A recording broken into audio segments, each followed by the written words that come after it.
नमस्कार। दोपहर समाचार में आपका स्वागत है।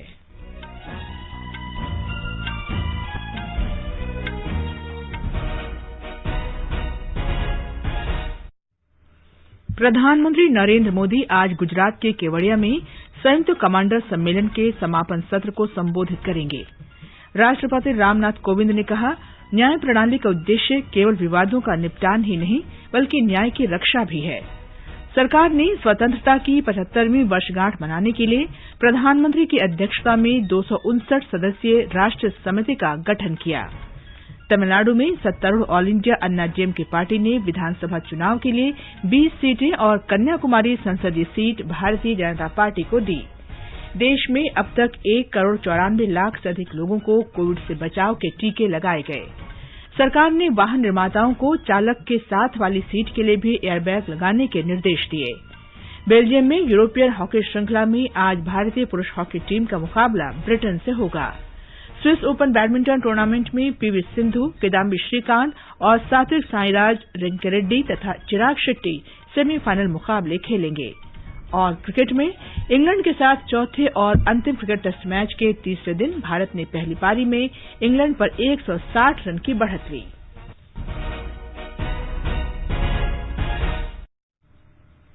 दोपहर समाचार में मुकेश कुमार के साथ मैं कनकलता। कोविड महामारी से देश एकजुट होकर लड़ रहा है। आप भी हमारे साथ सुरक्षा और बचाव के 3 आसान एहतियाती उपायों का संकल्प लें। मास्क पहनें, 2 गज दूरी है जरूरी, सुरक्षित दूरी बनाए रखें, हाथ और मुंह साफ रखें। अब समाचार विस्तार से। प्रधानमंत्री नरेंद्र मोदी आज गुजरात के केवड़िया में संयुक्त कमांडर सम्मेलन के समापन सत्र को संबोधित करेंगे। हमारे संवाददाता ने खबर दी है कि प्रधानमंत्री आज सुबह केवड़िया पहुंचे। राज्यपाल आचार्य देवव्रत, मुख्यमंत्री विजय रूपाणी और अन्य पदाधिकारियों ने अहमदाबाद हवाई अड्डे पर श्री मोदी का स्वागत किया। रक्षा मंत्री राजनाथ सिंह, सैन्य कमांडर और रक्षा मंत्रालय के सचिव स्तरीय अधिकारी का दल शुक्रवार से शुरू हुए विचार विमर्श में शामिल हुआ। सम्मेलन के तीसरे और अंतिम दिन आज समापन सत्र की अध्यक्षता प्रधानमंत्री नरेंद्र मोदी करेंगे। राष्ट्रीय सुरक्षा सलाहकार अजित डोभाल भी सत्र में शामिल होंगे।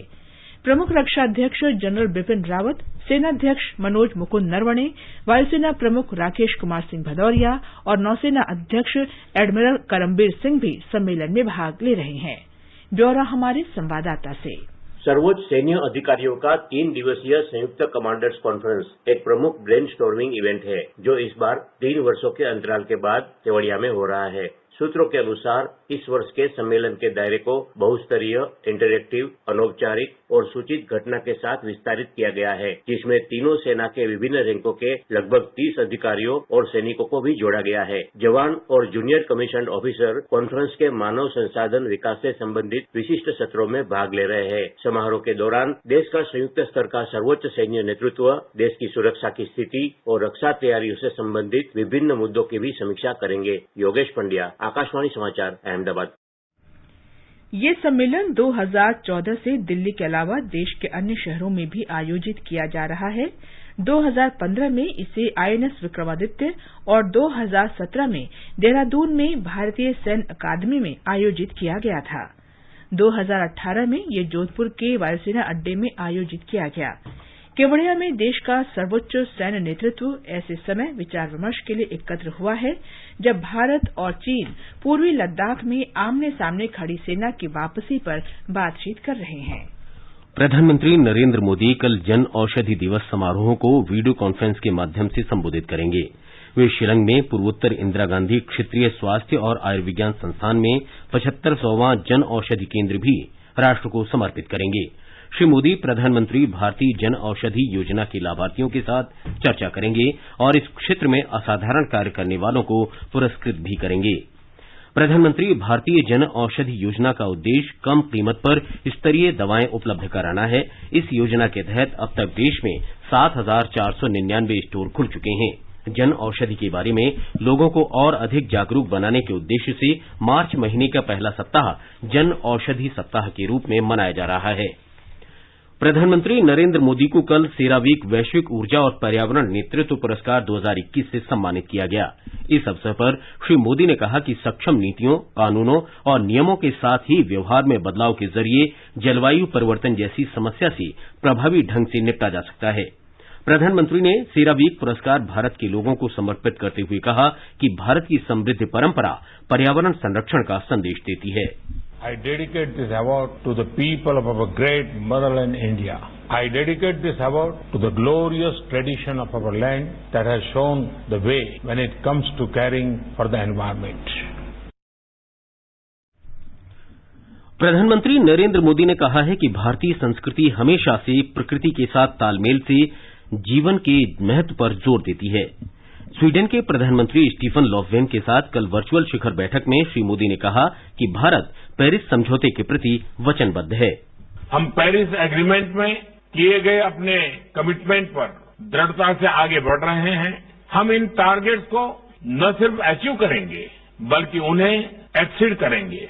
G20 देशों में शायद भारत ही अपने कमिटमेंट पर अच्छी प्रोग्रेस कर पाया है। पिछले 5 सालों में हमारी रिन्यूएबल एनर्जी पावर क्षमता 162% बढ़ी है और हमने 2030 तक 450 गीगावाट रिन्यूएबल एनर्जी लगाने का टारगेट रखा है। प्रधानमंत्री ने कहा कि कोविड महामारी के दौरान क्षेत्रीय और वैश्विक स्तर पर आपसी सहयोग के महत्व को भारत ने महसूस किया है। कोविड-19 के दौरान हमने रीजनल और ग्लोबल दोनों लेवल्स पर कोलैबोरेशन के महत्व को पहचाना है। विश्व को कोविड-19 पैंडेमिक के खिलाफ लड़ाई में सहयोग देने के लिए भारत ने 150 से भी ज्यादा देशों को दवाएं और अन्य जरूरी उपकरण उपलब्ध कराए। हमने अब तक लगभग 50 देशों को मेड इन इंडिया वैक्सीन भी उपलब्ध कराई है और आने वाले दिनों में और भी अनेक देशों को वैक्सीन की सप्लाई करने के लिए हम प्रतिबद्ध हैं। प्रधानमंत्री मोदी और स्वीडन के प्रधानमंत्री लोफवेन ने भारत स्वीडन वर्चुअल शिखर सम्मेलन के दौरान अनेक मुद्दों पर व्यापक चर्चा की। विदेश मंत्रालय में पश्चिमी देशों से संबंधित मामलों के सचिव विकास स्वरूप ने कहा कि 2015 के बाद दोनों नेताओं के बीच ये 5वां विचार विमर्श था। राष्ट्रपति रामनाथ कोविंद ने कहा है कि न्यायिक व्यवस्था का उद्देश्य केवल विवादों का समाधान ही नहीं है बल्कि न्यायिक व्यवस्था को अक्षुण्ण बनाए रखना भी है। न्याय में देरी को समाप्त करना न्याय को संरक्षित करने की दिशा में महत्वपूर्ण कदम है। मध्य प्रदेश में आज जबलपुर में अखिल भारतीय न्यायिक अकादमी निदेशकों के समारोह को संबोधित करते हुए राष्ट्रपति ने ये बात कही। अदालती कार्रवाई और प्रक्रियाओं में मौजूद लूप होल्स का निराकरण करने में न्यायपालिका को सजग रहते हुए प्रोएक्टिव भूमिका निभानी आवश्यक हो जाती है। राष्ट्रीय एवं अंतर्राष्ट्रीय स्तर पर होने वाले इनोवेशंस को अपनाकर इस लक्ष्य को प्राप्त किया जा सकता है। मुझे विश्वास है कि न्यायिक प्रशासन के इन सभी पहलुओं पर गहराई से विचार विमर्श किया जाएगा और कार्रवाई के बिंदु तय किए जाएंगे। श्री कोविंद ने कहा कि न्यायिक और अर्ध न्यायिक पदों पर बैठे अधिकारियों, विशेषकर जिला अदालतों में मामलों के तेजी से निपटारे के लिए प्रशिक्षित किया जाना चाहिए। हमारी लोअर जुडिशरी देश की न्यायिक व्यवस्था का आधारभूत अंग है। उसमें प्रवेश से पहले सैद्धांतिक ज्ञान रखने वाले लॉ स्टूडेंट्स को कुशल एवं उत्कृष्ट न्यायाधीश के रूप में प्रशिक्षित करने का महत्वपूर्ण कार्य हमारी न्यायिक अकादमियां कर रही हैं। अब जरूरत है कि देश की अदालतों, विशेष रूप से जिला अदालतों में लंबित मुकदमों को शीघ्रता से निपटाने के लिए न्यायाधीशों के साथ ही अन्य जुडिशियल एवं क्वासी जुडिशियल अधिकारियों के प्रशिक्षण का दायरा भी बढ़ाया जाए। उनके बीच ज्ञान एवं सूचना के आदान प्रदान के लिए ऐसे सम्मेलनों के अलावा कोई अन्य स्थायी मंच स्थापित किया जा सकता है। निर्णय की प्रक्रिया में तेजी लाने की दृष्टि से ऐसे मंचों पर अदालतों की प्रोसेसेस और प्रोसीजर्स के सरलीकरण पर भी चर्चा की जा सकती है। राष्ट्रपति ने इस बारे में मध्य प्रदेश न्यायिक अकादमी की प्रशंसा की। उन्होंने कहा कि न्यायिक अधिकारियों को न्यायिक प्रक्रिया में दोष को दूर करने, सतर्क और सक्रिय रहने की आवश्यकता है। इस संबंध में राष्ट्रीय और अंतर्राष्ट्रीय स्तर पर उत्तम नवाचारों को अपनाना चाहिए। न्यायिक व्यवस्था में प्रौद्योगिकी के उपयोग की सराहना करते हुए राष्ट्रपति ने कहा कि देश में हजारों अदालतें कम्प्यूटरीकृत हो गई हैं। मुझे यह देखकर प्रसन्नता होती है कि न्याय व्यवस्था में टेक्नोलॉजी का प्रयोग बहुत तेजी से बढ़ा है। देश में 18,000 से ज्यादा न्यायालयों का कंप्यूटरीकरण हो चुका है। लॉकडाउन की अवधि में जनवरी 2021 तक पूरे देश में लगभग 76 लाख मामलों की सुनवाई वर्चुअल कोर्ट्स में की गई। साथ ही national judicial data grid, unique identification code तथा QR कोड जैसे इनिशिएटिव्स की सराहना विश्व स्तर पर की जा रही है। अब ई-अदालत, वीडियो कॉन्फ्रेंसिंग, ई-प्रोसीडिंग्स, ई-फाइलिंग और ई-सेवा केंद्रों की सहायता से जहां न्याय प्रशासन की सुगमता बढ़ी है, वहीं कागज के प्रयोग में कमी आने से प्राकृतिक संसाधनों का संरक्षण भी संभव हुआ है। इस अवसर पर भारत के प्रधान न्यायाधीश शरद अरविंद बोबडे, मध्य प्रदेश की राज्यपाल आनंदीबेन पटेल और मुख्यमंत्री शिवराज सिंह चौहान उपस्थित थे। समारोह में प्रकाशन विभाग की 3 पुस्तकों का भी विमोचन किया गया। भारत के सॉलिसिटर जनरल तुषार मेहता को हुबल्ली स्थित कर्नाटक राज्य विश्वविद्यालय ने डॉक्टरेट की मानद उपाधि प्रदान की है। बंगलुरू में राज्यपाल वजूभाई वाला ने उन्हें ये डिग्री प्रदान की। इस अवसर पर राज्यपाल ने जोर दिया कि न्यायिक प्रक्रिया विधिक से न्यायिक दिशा में परिवर्तित होनी चाहिए। उन्होंने कहा कि ज्ञान और बुद्धिमत्ता का उपयोग अनावश्यक तर्कों में उलझने की बजाय न्याय पर केंद्रित होना चाहिए। राज्यपाल ने कहा कि न्याय का उपयोग सामाजिक समरसता की दिशा में होना चाहिए। सरकार ने स्वतंत्रता की 75वीं वर्षगांठ मनाने के लिए प्रधानमंत्री नरेंद्र मोदी की अध्यक्षता में राष्ट्रीय समिति गठित कर दी है। समिति में 259 सदस्य हैं, जिनमें समाज के सभी वर्गों के जाने माने लोग शामिल हैं। ये समिति राष्ट्रीय और अंतर्राष्ट्रीय स्तर पर आजादी की 75वीं वर्षगांठ पर विभिन्न कार्यक्रमों की तैयारी के लिए नीतिगत दिशा निर्देश देगी। अगले वर्ष 15 अगस्त को स्वतंत्रता की 75वीं वर्षगांठ के उपलक्ष्य में 75 सप्ताह पहले कार्यक्रमों का आयोजन शुरू किया जा रहा है। कार्यक्रम इस वर्ष 12 मार्च से शुरू हो जाएंगे। 12 मार्च को राष्ट्रपिता महात्मा गांधी के नेतृत्व में चलाए गए ऐतिहासिक नमक सत्याग्रह के 91 साल पूरे हो रहे हैं। सोमवार को समिति की पहली बैठक में तैयारी की रूपरेखा तय की जाएगी।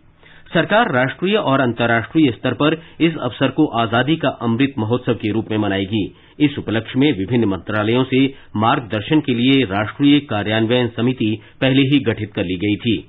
इसके लिए सचिवों की समिति भी बनाई जा चुकी है। वर्ष 2017 में स्वतंत्रता दिवस पर अपने संबोधन में श्री मोदी ने कहा था कि यदि हम में से प्रत्येक व्यक्ति ये ध्यान दिए बिना कि वो कहां से जुड़ा है, एक नए संकल्प, नई ऊर्जा, नई शक्ति के साथ प्रयास करे, तो हम अपनी सामूहिक शक्ति से आजादी के 75वें वर्ष 2022 में पूरे देश का परिदृश्य बदल सकते हैं।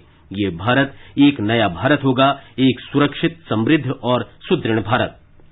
ये समाचार हमारी वेबसाइट newsonair.com/hindi और हमारे mobile app news on AIR पर भी उपलब्ध हैं। चलो मिलकर एक शुरुआत करें, चलो एक फैसला आज करें, मास्क नहीं तो टोकेंगे, कोरोना को रोकेंगे, चलो एक इरादा करते हैं, चलो कुछ वादा करते हैं, मास्क नहीं तो टोकेंगे, कोरोना को रोकेंगे। दोपहर समाचार में आपका फिर स्वागत है। आगे बढ़ने से पहले मुख्य समाचारों पर एक नजर। प्रधानमंत्री नरेंद्र मोदी आज गुजरात के केवड़िया में संयुक्त कमांडर सम्मेलन के समापन सत्र की अध्यक्षता करेंगे। राष्ट्रपति रामनाथ कोविंद ने कहा, न्याय प्रणाली का उद्देश्य केवल विवादों का निपटान नहीं बल्कि न्याय की रक्षा भी है। सरकार ने स्वतंत्रता की 75वीं वर्षगांठ मनाने के लिए प्रधानमंत्री की अध्यक्षता में 259 सदस्यीय राष्ट्रीय समिति का गठन किया। तमिलनाडु में सत्तारूढ़ ऑल इंडिया अन्ना डीएमके पार्टी ने विधानसभा चुनाव के लिए 20 सीटें और कन्याकुमारी संसदीय सीट भारतीय जनता पार्टी को दी। देश में अब तक 1,94,00,000 से अधिक लोगों को कोविड से बचाव के टीके लगाए गए। सरकार ने वाहन निर्माताओं को चालक के साथ वाली सीट के लिए भी एयर बैग लगाने के निर्देश दिए। बेल्जियम में यूरोपियन हॉकी श्रृंखला में आज भारतीय पुरुष हॉकी टीम का मुकाबला ब्रिटेन से होगा। स्विस ओपन बैडमिंटन टूर्नामेंट में पीवी सिंधु और किदाम्बी श्रीकांत तथा सात्विक साईराज रंकीरेड्डी और चिराग शेट्टी सेमीफाइनल मुकाबले खेलेंगे। और क्रिकेट में इंग्लैंड के साथ चौथे और अंतिम क्रिकेट टेस्ट मैच के तीसरे दिन भारत ने पहली पारी में इंग्लैंड पर 160 रन की बढ़त बनाई। केंद्रीय गृह मंत्री अमित शाह आज शाम केरल पहुंचेंगे। वे कल सुबह तमिलनाडु जाएंगे और दोपहर तक तिरुवनंतपुरम वापस आ जाएंगे। गृह मंत्री रविवार को भारतीय जनता पार्टी की कोर समिति बैठक की अध्यक्षता करेंगे। इस बैठक में केरल के लिए राष्ट्रीय जनतांत्रिक गठबंधन के उम्मीदवारों के नामों को अंतिम रूप दिया जाएगा। श्री शाह भारतीय जनता पार्टी के प्रदेश अध्यक्ष सुरेंद्रन की विजय यात्रा की समाप्ति पर तिरुवनंतपुरम में एक रैली को संबोधित करेंगे। तमिलनाडु में विधानसभा चुनाव के लिए सत्तारूढ़ ऑल इंडिया अन्ना डीएमके पार्टी ने भारतीय जनता पार्टी को 20 सीटें आवंटित की हैं। कन्याकुमारी संसदीय सीट भी भाजपा को दी गई है। भाजपा ने पूर्व केंद्रीय मंत्री पोन्ना राधाकृष्णन को यहां से उम्मीदवार बनाया है। ये सीट कांग्रेस सांसद वसंत कुमार की मृत्यु के कारण खाली हुई थी। इस लोकसभा सीट के लिए भी चुनाव 6 अप्रैल को होगा। डीएमडीके पार्टी को दी जाने वाली सीटों के बारे में अभी कोई फैसला नहीं किया गया है। गठबंधन के अन्य प्रमुख दल पीएमके को पहले ही 23 सीटें दी जा चुकी हैं। डीएमके और अन्य दलों के गठबंधन में कांग्रेस के लिए सीटों के बारे में अभी कोई फैसला नहीं किया गया है। भारतीय कम्युनिस्ट पार्टी और बीसीके को 6 सीटें आवंटित की गई हैं। आईयूएमएल को 3 और एमएनएम को 2 सीटें दी गई हैं। केंद्र शासित प्रदेश पुद्दुचेरी में विधानसभा चुनाव की सरगर्मियों के बीच राजनीतिक तनातनी भी बढ़ती जा रही है। इसी सिलसिले में डीएमके ने एनआर कांग्रेस के नेता रंगास्वामी को सेक्युलर डेमोक्रेटिक फ्रंट की अगुवाई करने के लिए आमंत्रित किया है। दूसरी ओर एआईएडीएमके और भाजपा गठबंधन भी एनआर कांग्रेस के साथ तालमेल का प्रयास कर रहा है। पुद्दुचेरी में 6 अप्रैल को होने वाले विधानसभा चुनाव में एनआर कांग्रेस महत्वपूर्ण भूमिका निभा रही है, लेकिन हाल ही में एनआर कांग्रेस को 3 चुनावों में पराजय का मुंह देखना पड़ा। उधर भारतीय जनता पार्टी मुख्यमंत्री पद के उम्मीदवार के तौर पर नारायणसामी सरकार में मंत्री रहे नमो शिवायम को दावेदार बता रही है। असम में विधानसभा चुनाव की तैयारियों के बीच मतदाताओं को जागरूक करने के लिए कार्यक्रम चलाए जा रहे हैं। इसी के तहत बोहाग और बोहागी 2 शुभंकर बनाए गए हैं। ये राज्य के लोगों को वोट डालने के लिए प्रेरित करेंगे।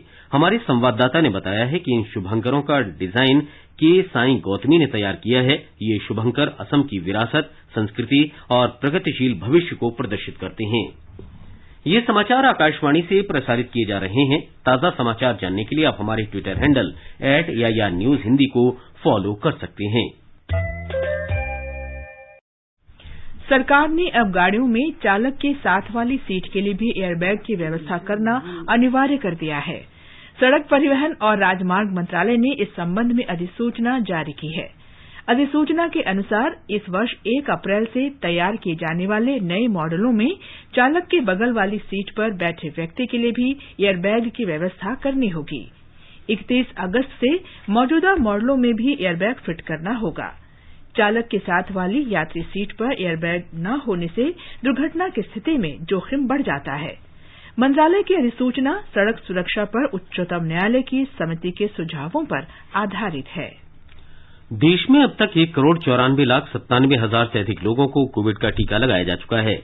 इस बीच देश में कोविड से स्वस्थ होने की दर 96.98% हो गई है। अब तक कोविड-19 से 1 करोड़ 8 लाख से अधिक रोगी ठीक हो चुके हैं। पिछले 24 घंटों के दौरान 18,327 लोग संक्रमित हुए। इसके साथ ही संक्रमित लोगों की कुल संख्या 1 करोड़ 11 लाख से अधिक हो गई है। इस समय केवल 1,80,304 मरीजों का उपचार चल रहा है, जो कुल संक्रमित लोगों का केवल 1.61% है। कल कोरोना से 108 लोगों की मृत्यु के बाद मृतकों की संख्या 1,57,000 से ज्यादा हो गई।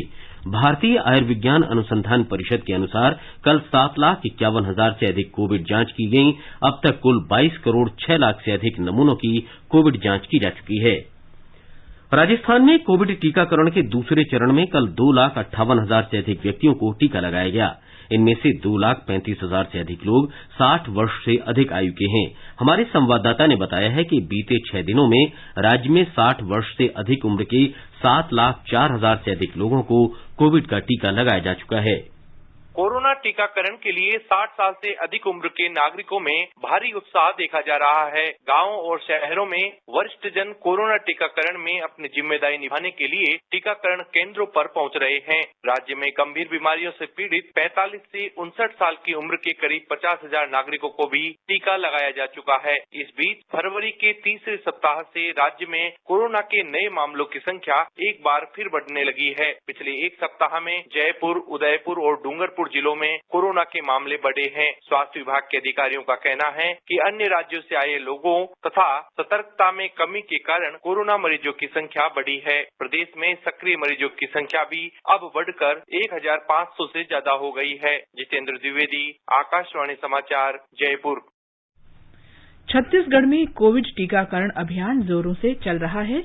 हमारे संवाददाता ने बताया है कि अब तक राज्य में विभिन्न श्रेणियों के लगभग 5,82,000 लोगों को कोविड का टीका लगाया जा चुका है। छत्तीसगढ़ में अब तक 4,08,000 से अधिक स्वास्थ्य कार्यकर्ताओं और फ्रंटलाइन वर्कर्स को कोविड टीके की पहली खुराक दी जा चुकी है। इसके साथ ही 1,03,000 से अधिक स्वास्थ्य और फ्रंटलाइन कार्यकर्ताओं को इस वैक्सीन का दूसरा डोज भी दे दिया गया है। राज्य के स्वास्थ्य विभाग के अनुसार अब तक 60 वर्ष से अधिक आयु के 58,000 लोगों को और 45 वर्ष से अधिक आयु के गंभीर बीमारी से पीड़ित करीब 12,000 लोगों को कोविड वैक्सीन लगाई जा चुकी है। इस बीच छत्तीसगढ़ में कल कोरोना संक्रमण के 274 नए मामले सामने आए। इसके साथ ही राज्य में कोविड-19 मामलों की कुल संख्या बढ़कर 3,13,808 हो गई है। इनमें से करीब 3,07,000 मरीज उपचार के बाद स्वस्थ हो चुके हैं। विकल्प शुक्ला, आकाशवाणी समाचार, रायपुर।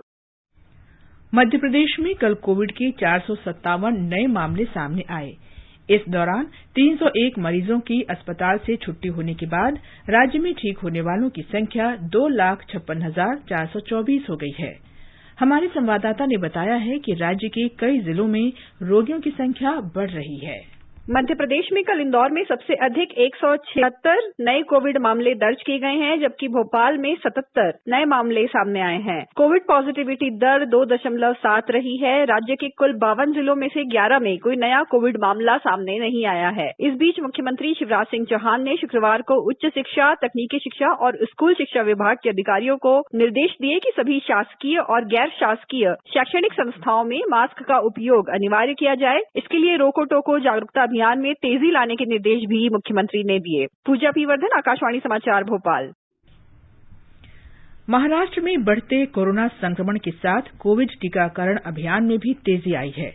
कल 91,000 से अधिक लोगों को वैक्सीन दी गई। अब तक करीब 16 लाख लोगों को कोविड टीके लगाए जा चुके हैं। हमारे संवाददाता ने बताया है कि मुंबई के प्रसिद्ध रेस्तरां में 10 कर्मचारियों में कोरोना संक्रमण की पुष्टि हुई।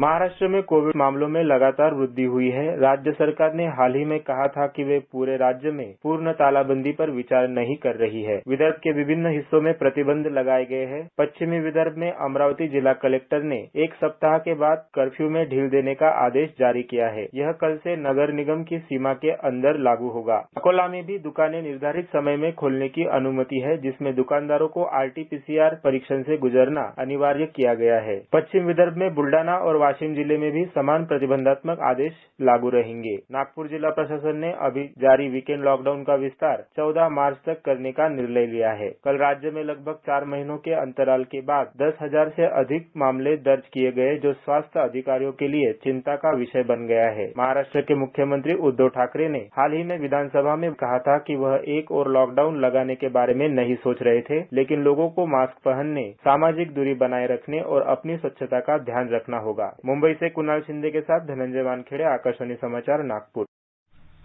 हिमाचल प्रदेश में पिछले एक सप्ताह के दौरान कोरोना संक्रमण में फिर वृद्धि हुई है। हमारे संवाददाता ने खबर दी है कि विभिन्न राजनेताओं के अलावा 45 वर्ष से ऊपर के ऐसे लोग जो टीकाकरण के लिए पंजीकरण करा रहे हैं, जो अन्य बीमारियों से जूझ रहे हैं। हिमाचल प्रदेश में कोरोना संक्रमण से अभी तक 57,400 से अधिक लोग स्वस्थ हो चुके हैं। हालांकि पिछले एक सप्ताह के भीतर संक्रमण के नए मामलों में आंशिक बढ़ोतरी भी हुई है। पिछले कल प्रदेश में 72 नए मामलों के साथ कोरोना संक्रमितों की संख्या 59,014 तक पहुंच गई है। संक्रमण से अभी तक प्रदेश में 984 लोगों की मौत हो चुकी है। इस बीच प्रदेश में कोविड टीकाकरण अभियान तेजी से जारी है। मुख्यमंत्री जयराम ठाकुर, पूर्व मुख्यमंत्री वीरभद्र सिंह, विधानसभा अध्यक्ष विपिन सिंह परमार कोरोना का टीका लगा चुके हैं, जबकि तिब्बती गुरु दलाई लामा ने आज सुबह जोनल अस्पताल धर्मशाला में कोरोना टीका लगवाया। वहीं प्रदेश में अभी तक 43,169 स्वास्थ्य कार्यकर्ताओं को कोरोना का दूसरा डोज दिया जा चुका है, जबकि करीब 39,000 अग्रिम पंक्ति के योद्धाओं को कोरोना की पहली डोज दी जा चुकी है। संजीव सुंद्रियाल, आकाशवाणी समाचार, शिमला। समय के साथ समाचारों के बारे में लोगों की रुचि भी बदली है और आकाशवाणी ने श्रोताओं की पसंद के समाचार उपलब्ध कराने के लिए नई प्रौद्योगिकी अपनाई है। आकाशवाणी के समाचार सेवा प्रभाग के प्रधान महानिदेशक एन वेणुधर रेड्डी ने आज चेन्नई में ये बात कही। श्री रेड्डी प्रसार भारती के अंशकालिक संवाददाताओं के कार्यक्रम को संबोधित कर रहे थे। तमिलनाडु और पुदुचेरी में विधानसभा चुनाव के मद्देनजर चेन्नई में आकाशवाणी के क्षेत्रीय समाचार एकांश ने संवाददाताओं की जानकारी बढ़ाने के लिए ये कार्यक्रम आयोजित किया। श्री रेड्डी ने कहा कि संवाददाताओं को समाचार देते समय निष्पक्ष रहना चाहिए, विशेष रूप से चुनाव के दौरान तो ये और भी जरूरी है।